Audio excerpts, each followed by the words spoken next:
Malfunction. Danger, Will Robinson. So, what do you guys, what other bands are you guys like into, like, or who taught you guys to play or really influenced you to really just start like playing? I'll go first. Basically, my friend Chris Walsh, he had a guitar that he didn't use, and I basically went out and bought a Black Sabbath album and an old beat up guitar, and I learned how to play Paranoid back and forth, and you still can't play. And I still suck at guitar, and I've been at it since 1980. Yeah. So all you kids, all you guitar players out there, be a bass player. It's a lot easier. Woo! Ow!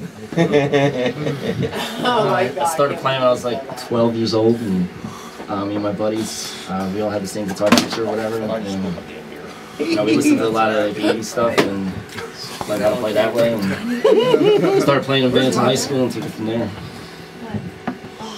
Is this mic on too? Can I use this mic too? Yeah, sure.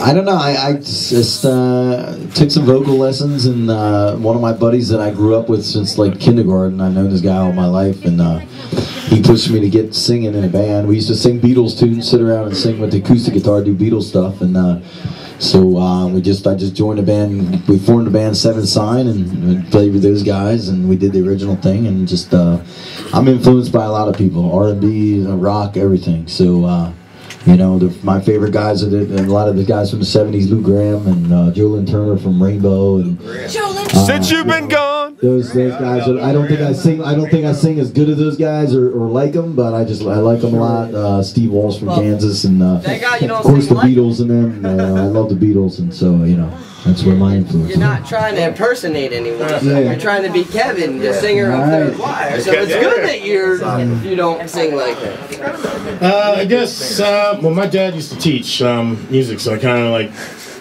just absorbed that, and that's really where I started at. Was he like in a school or yeah, he used to teach like everything from band to jazz. He did a lot of piano, sax, big into jazz. So I kind of went into the rock avenue. Not the too new proud. Jazz. We'll call that the new Not jazz. too proud.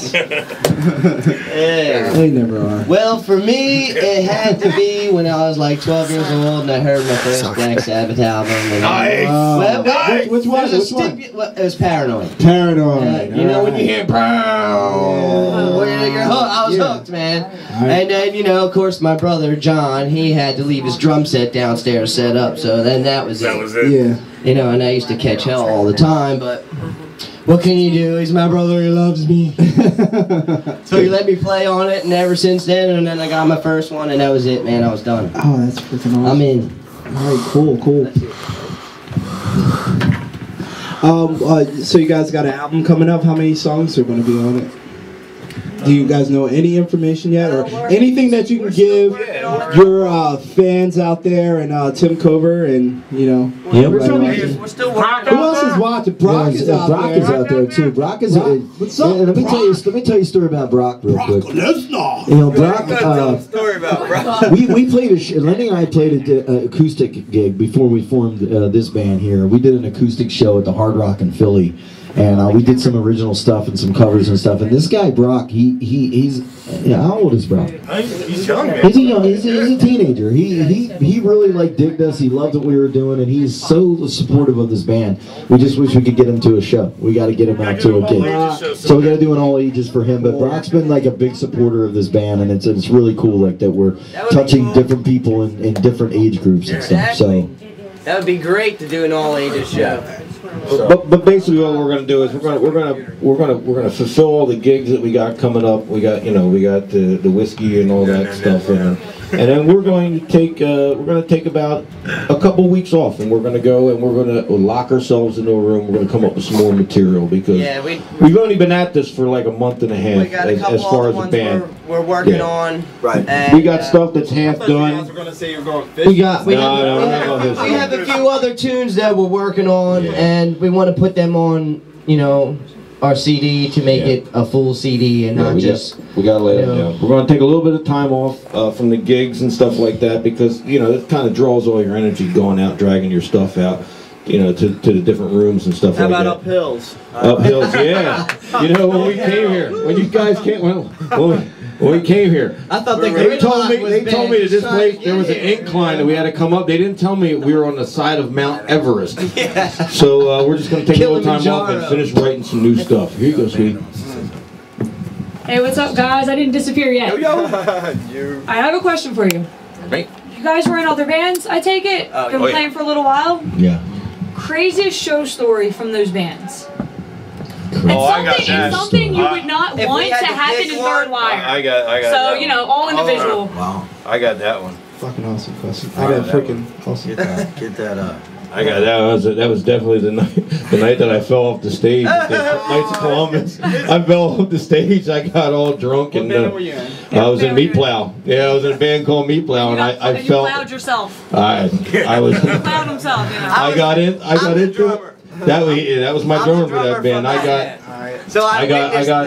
I was drinking some adult beverages, and I went and I turned and I was looking at him, and I forgot how much stage I had, and I went about 3 or 4 feet, and I hit the deck in a big way. I'm way better now, thank you. All right, cool. Playing this Let other him have band. coloring books. I played in this other band, Welcome to My Face, and we were playing this frat party over at University of Pennsylvania, and much like Greg, our singer had way too many adult beverages. We're in the middle of this guy's frat house. Do you have yours? Right in the. This is what they look like, everybody. This is what an adult beverage looks like. Don't drink this, kids. So, well, when you have gigs, I'll you know, if you're on the floor moshing, go ahead. So he had way too many drinks that night, and we're in these guys' living room pretty much playing the skate for the frat, and he just starts throwing up all over these guys' living room. In the middle of the song, like... That's a common enemy. That's where I know Well, you. you know what? When was the last time your singer threw up on stage, actually? That could have happened last night, but we'll talk about that. Mine. Let's see. Probably I was in my band, Seven Sign, the original band. We went to a show, and it was in Philly somewhere. I don't remember the club. And we actually had to pass some hookers to get into the bar that we were playing. Yes. And once we got into the bar that we were playing, we had to move a pool table for us to play. Been there, done it. It was to set up like it was a bad show. We actually called our people. You know how you're an original band and you beg people to come to your shows. Well, we actually called people and tell them, don't come to the show.